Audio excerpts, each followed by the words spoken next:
Snowdrop, or Snow White. It was the middle of winter, when the broad flakes of snow were falling around, that the queen of a country many thousand miles off sat working at her window. The frame of the window was made of fine black ebony, and as she sat looking out upon the snow, she pricked her finger, and 3 drops of blood fell upon it. Then she gazed thoughtfully upon the red drops that sprinkled the white snow, and said, "Would that my little daughter may be as white as that snow, and as red as that blood, and as black as this ebony window frame." And so the little girl really did grow up. Her skin was as white as snow, her cheeks as rosy as the blood, and her hair as black as ebony, and she was called Snow White. But this queen died, and the king soon married another wife, who became queen and was very beautiful, but so vain that she could not bear to think that anyone could be more handsomer than she was. She had a fairy-looking glass, to which she used to go, and then she would gaze upon herself in it, and say, "Tell me, glass, tell me true, of all the ladies in the land, who is the fairest? Tell me who." And the glass had always answered, "Thou, queen, art the fairest in all the land." But Snow White grew more and more beautiful, and when she was 7 years old she was as bright as the day, and fairer than the queen herself. Then the glass one day answered the queen, when she went to look in it as usual, "Thou, queen, art fair and beautiful to see, but Snow White is lovelier than thee." When she heard this, she turned pale with rage and envy, and called into one of her servants, and said, "Take Snow White away into the wide wood, that I may never see her any more." Then the servant led her away, but his heart melted when Snow White begged him to spare her life, and said, "I will not hurt you, thou pretty child." So she left her by herself, and though he thought it most likely that the wild beast would tear her to pieces, he felt a great weight taken off his heart when he had made up his mind not to kill her but to leave her to her fate, with the chance of someone finding and saving her. Then poor Snowdrop wandered along through the wood in great fear, and the wild beasts roared about her, but none did her any harm.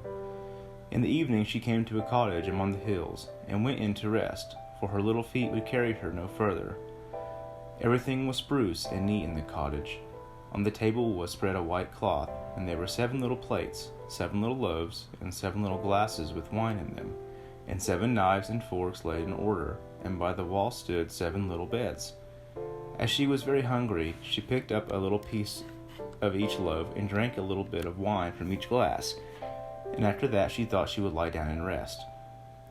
So she tried all the little beds, but one was too long, and another was too short, till the last 7th suited her, and there she laid herself down and went to sleep.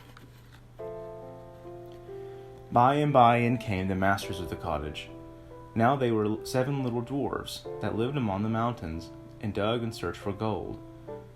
They lighted up their 7 lamps, and saw at once that all was not right.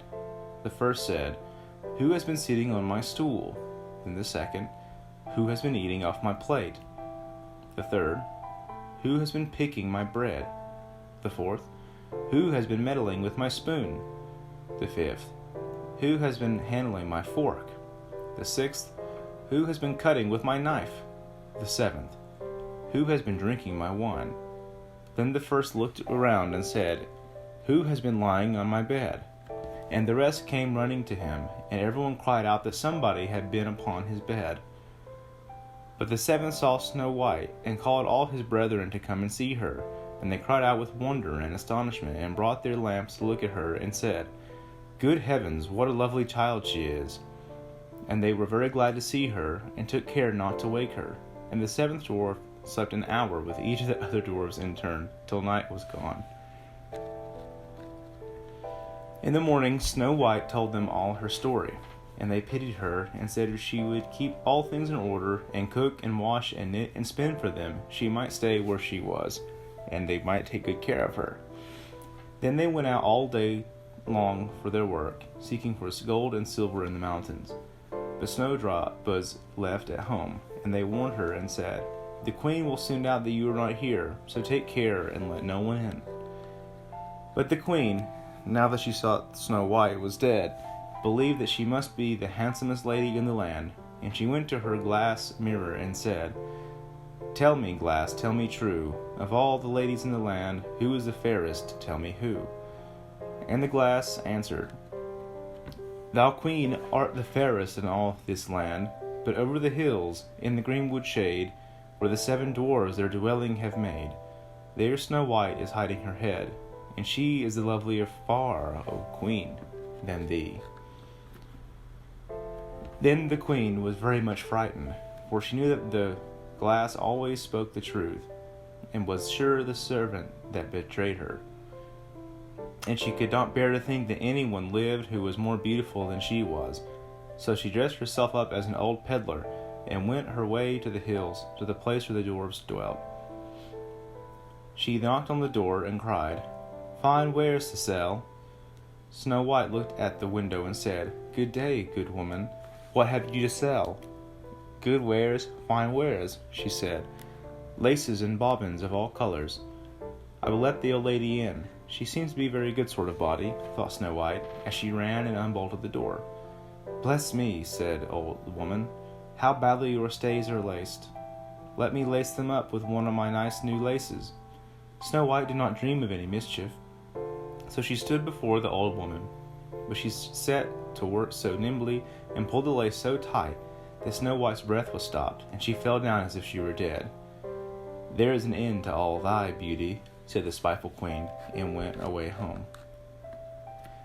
In the evening the 7 dwarfs came home, and I need not say how grieved they were to see the faithful Snow White stretched out upon the ground, as if she was quite dead. However, they lifted her up, and when they found what ailed her, they cut the lace, and in a little time she began to breathe, and very soon came to life again. Then she said, "The old woman was the queen herself. Take care another time, and let no one in when we are away." When the queen got home, she went straight to her mirror glass, and asked as before, but in her great grief it still said, "Thou, queen, art the fairest in all this land, but over the hills, in the greenwood shade, where the 7 dwarfs their dwell have made, there Snow White is hiding her head, and she is lovelier far, O queen, than thee." Then the blood ran cold in her heart with spite and malice, to see that Snow White still lived, and she dressed herself up again, but in quite another dress from the one she wore before, and took with her a poisoned comb. When she reached the dwarf's cottage, she knocked at the door and cried, "Fine wares to sell." Snowdrop said, "I dare not let anyone in." Then the queen said, "Only look at my beautiful combs," and gave her the poisoned one.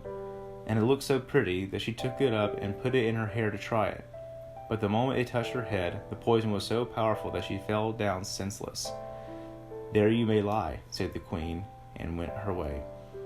But by good luck, the 7 dwarfs came in early that evening, and when they saw Snow White laying on the ground, they thought what had happened, and soon found the poisoned comb. And when they took it away, she got well, and told them that all had passed, and they warned her once more not to open the door to anyone. Meanwhile the queen went back to her mirror glass, and shook with rage when she read the very same answer as before, and she said, "Snow White shall die, if it cost me my life." So she went by herself into the chamber, and got ready a poisoned apple. The outside looked very rosy and tempting, but whoever tasted it was sure to die. Then she dressed herself up as a peasant's wife, and traveled over the hills to the dwarf's cottage, and she knocked at the door. But Snow White put her head out the window and said, "I dare not let anyone in, for the dwarfs have told me not." "Do as you please," said the old woman, "but at any rate please take this pretty apple. I will give it to you." "No," said Snow White, "I dare not take it." "You silly girl," said the other, "what are you afraid of? Do you think it's poisoned? Come, do you eat one part, and I shall eat the other." But the apple was so made up that one side was good, though the other side was poisoned. Then Snow White was tempted to taste, for the apple looked so very nice. And when she saw the old woman eat, she could wait no longer. But she had scarcely put the piece into her mouth when she fell dead upon the ground. "This time nothing will save thee," said the queen, and she went back to her mirror glass, and at last it said, Thou, queen, art the fairest of all the fair. And then her wicked heart was glad, and as happy as such a heart could be. When evening came, and the dwarfs had got home, they found Snow White lying on the ground. No breath came from her lips, and they were afraid that she was quite dead. They lifted her up, and combed her hair, and washed her face with wine and water, but all was in vain, for the little girl seemed quite dead. So she laid her down upon a bier, and all 7 watched and bewailed her 3 whole days. And when they thought they could bury her, but her cheeks were still rosy, and her face looked as it did while she was alive, so they said, We will never bury her in the cold ground. And they made a coffin of glass, so that they might still look at her, and wrote upon it in golden letters what her name was, and what she was a king's daughter. And the coffin was set among the hills, and one of the dwarfs always sat by it and watched. And the birds of the air came too, and bemoaned Snow White. At first all came an owl, and then a raven, and at last a dove, and sat by her side. And thus Snow White lay for a long, long time, and was only looked as though she was asleep. For she was even now as white as snow, and as red as blood, and as black as ebony. At last a prince came and called the dwarf's house, and he saw Snow White, and read what was written in golden letters. Then he offered the dwarfs money, and prayed and besought them to let him take her away. But they said, We will not part with her for all the gold in the world. At last, however, they had pity on him, and gave him the coffin. But the moment he lifted it up to carry it home with him, the piece of apple fell from her lips, and Snow White awoke, and said, Where am I? And the prince said, Thou art quite safe with me. Then he told her all that had happened, and said, I love you far better than all the world, so come with me to my father's palace, and you shall be my wife. And Snow White consented, and went home with the prince, and everything got ready in great pomp and splendor for their wedding.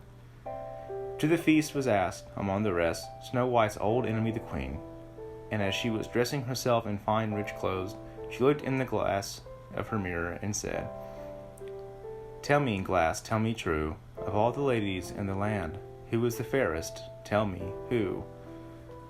And the glass answered, Thou, lady, art loveliest here, I ween, but lovelier far is the new-made queen.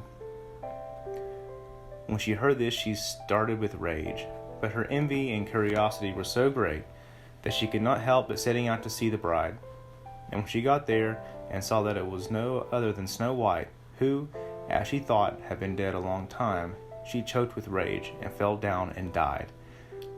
But Snow White and the prince lived and reigned happily over that many land, many, many years. And sometimes they went up into the mountains, and paid a visit to the little dwarfs, who had been so kind to Snow White in her time of need. The end.